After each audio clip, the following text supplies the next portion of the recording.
Writing a full guidebook or book is never an easy task. It takes an average of 6 months just for someone to take out all their creativity and knowledge and produce it into one book. Now what if I tell you they can do it in less than 1 month? In today's video, I'm going to break down how my team and I created one full content playbook step by step so that you can do it as well. So if you're looking to create your own guidebook by the end of 2022, make sure that you stay tuned and watch this video.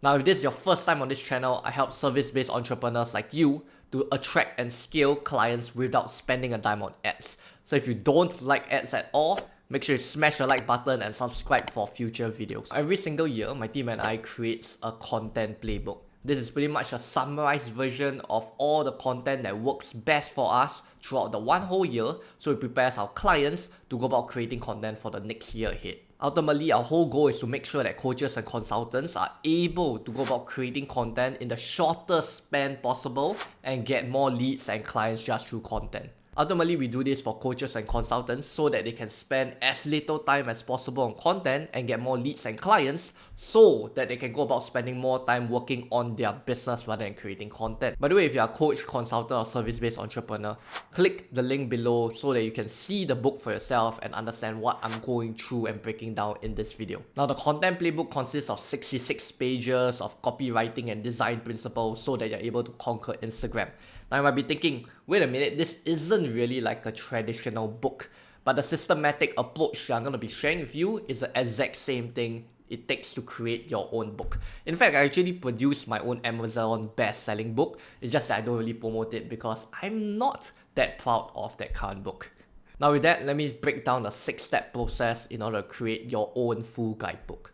Now in week 1, your first step is to survey your target audience. The one question that you want to answer is what's in it for them. Now, if I place myself in the shoes of my prospects and my clients, what's in it for me? The answer to that question will determine how you go about structuring and how you go about writing that book. For example, there's a huge difference if I go about saying that, hey, I'm creating the content playbook so that people are able to create more content compared to people are able to save time on content. So in the case of our content playbook, our whole goal is to save as much time as possible, and that's why we give plug and play templates so that they are able to go about using them. Now, surveying is the most crucial step to start off with because sometimes you don't really know what your clients or prospects really want. If you have too many things that you want to cover but you don't really know which one to go about covering, the best answer you can always get it from is from your prospects. Through surveying your prospects, you are now able to refine your idea and to just focus on one idea in order to create that one book. Do your best not to cram like 4 or 5 ideas into one book because it's just going to look very, very messy. So now you might be thinking, what do I do in order to create that survey? The one question you just need to ask people is, what's your biggest challenge on that particular topic? For example, for us, what was your biggest challenge on content? And that was the only thing we placed in our Google form and we sent straight to people. And the biggest challenge that people always say is that, oh, I spend too much time on content is draining, content wastes a lot of my time, a lot of my effort, and I don't get results for that. So now that we hear the challenges that our audience face, it's time to go to step 2. And this is still in week 1. Step 2 is for you to define the objective and scope of your book. Now we define that by asking ourselves 3 simple questions. 1, what is my goal of the book? 2, what do my audience take away with once they read the book? 3 is what content do I have to create in order to meet that goal? The trick to identifying your goal of the book is to look at all the challenges that your audience face, and what you're going to do is to flip the challenges into promises that you want to promise to them. For example, it can be, oh, I don't have time in order to create content. So my aim of the book is to make sure that people are able to create content with a shortest period of time. Now that you got clear objectives for the book, and this is still in week 1, it's time to move to step 3, which is to structure your outline of the book. And this will take you about 30 minutes at max. One of the most common struggles is how to go about taking all your ideas in your head and putting them into an outline so that people can easily read. Now, the easiest way to go about creating an outline is to first brain dump. Okay, you have to brain dump all the ideas that you want to place into this book in order to answer that objective that you have set for the book. So in our case, is to reduce time as much as possible. So I'm thinking to myself, okay, we need some copywriting structures, we need some copywriting styles, we need some design principles, design templates, and many other things that I have ideas that are dumped out on. So the first thing you want to do is spend the next 5 minutes just brain dump every idea you have with relation to that topic. Now, once you've gotten out all the ideas down into a mind map, you gotta ask yourself, what is the first step that my audience has to take in order for them to start their journey?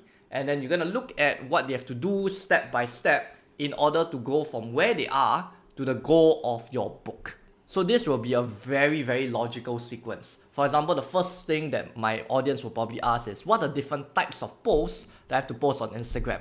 They probably don't think of like, oh, design first or copywriting first, right, or different templates. They'll be asking themselves, what are the different types of posts that currently work on Instagram at the moment? So by logically sequencing all the steps, you'll end up with a table of content, just like our content playbook. Now, if you're still stuck on what the outline of the book will be like, let me share with you a general outline for how you want your book to be. First, you have the foreword, where you congratulate them for getting the book and introducing yourself. Second is to set expectations. Tell them what they can expect out from the book and what they cannot expect out from the book. Third is a personal letter to them on whatever thoughts or feelings or sharings that you want to share with that will be covered in the book. Fourth is in terms of all your social proof and testimonial that, hey, your shit works, and that's exactly why it's a good decision to read this book. Fifth is basically showing your table of contents. Six is basically all your different main chapters, and then last but not least, a call to action of whether they want to continue working with you in the future. So once you go about logically sequencing all the steps,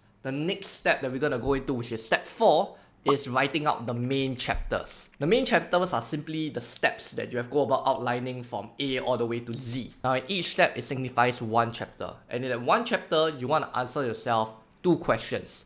What's the problem I'm solving? And what's the promise that I'm getting from this chapter alone? For example, the problem is I'm not sure how to create carousels. So by the end of this chapter, you should be able to know how to create carousels. And if you're unsure on how to structure the chapter, go about answering the 5W1H. For example, why we create carousels, who should create carousels, when should we create carousels, what do we need to create carousels, and how to create carousels step by step. So if you're able to simply answer 5W1H, which is who, what, when, where, why, how, you'll now be able to structure a very coherent chapter that will bring them from problem to promise. And that's how you fulfill your main chapter. Writing out your main chapters will take you from week 2 to week 3. If you write down one chapter every single day, you'll probably end up with at least 14 chapters.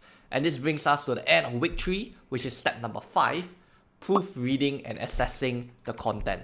Now, the process of proofreading can be very tiring, especially when you have gone about creating content consecutively for the past 14 days. But this is really to ensure quality content that's placing out. We don't want to go about placing out a book and then realizing there are typos and grammatical mistakes. It's not gonna look good on your end. For us, we proofread and edit for about 5 to 10 times average on each book that we create. So here's 3 things to go about looking at when you proofread your entire book. First, check for mistakes in spelling, in grammar, and sentence structuring. 2, make sure that the flow of the book goes smoothly. You don't want to have like step 1 and then from step 1 jumps to step 3 when there should be a step 2 in between. The third thing is to make your book tight and concise. You don't want to have any unnecessary chapters or going about explaining more in detail when it's not a need. The best way to proofread your book, what we realize, is to go about reading your book out loud. Because when you start reading, you start to realize that, hey, actually some of these sentences don't really make sense. With that, we come to the last step, which is in week 4, designing your guidebook. Now, your book should be ready by now. Now, we have an in-house designer that helps us to design our beautiful content playbook. If you're looking for your own designer, you can go about looking at Fiverr or Upwork to pay them that one-time fee in order to design it. But please be very precise of how your design should look like. So the easiest way to go about doing that is to have references of other guidebooks that you draw inspiration from so that you can send those references to the designer. This will give a very clear picture for the designer to work on and give you something that's ideal to what you want to create. Now, once you've gotten back your design, you just have to assess based on 5 criteria. The first criteria is readability. Is it easy to read throughout the whole entire book? 2 is in terms of white spaces. Are there enough white spaces in between the paragraphs so that it doesn't make it look too wordy? The third one is font sizes. Do you want it to be bigger? Do you want it to be smaller? Do you want a different type of font? For the fourth one, do the images in the guidebook represent the content that you have written out? Because sometimes some of the images have no link at all to whatever it is that you're writing. Last but not least is the page border margin. Now this is a very small one. The page border margin is basically the margin in between like the end of the book, the end of the side of the book, and the end of the top of the book. So that's really up to your own personal preference. So with that, that's how we created one full book in less than a month. By the way, I did not touch a single content in the book because my team was the one that prepared and did every step through this process. So if you have a team, you can get them to watch the video and get them to apply whatever it is that I've just shared, because my team took 99% of the time to do this. I took that last 1% to just vet it. So a huge shout out to my team because I'm extremely thankful to be where I'm at because of them. If you don't have a team, it's totally alright. Hopefully you're able to start writing that guidebook and achieve that goal of I finally published one book. Now, if you find this video extremely valuable, make sure to smash the like button and smash the subscribe button as well. And leave down what are your biggest learning takeaways below in the comment section so that I know what kind of videos I can go about producing. If you've got any questions as well, leave it down below because I might actually go about answering whatever challenges, just like what I go through in this video, and create a video just to answer the question that you have. Okay, with that, till the next time, keep setting new standards and surpass your limits. Make sure to slide the subscribe button. Okay, make sure to smash the like button and to smash the subscribe button. Smash the subscribe button means you'll subscribe and unsubscribe, right? Okay, smash it once. Smash the subscribe button once, and I'll see you in the next video. Till the next video, make sure you set new standards and surpass your own limits.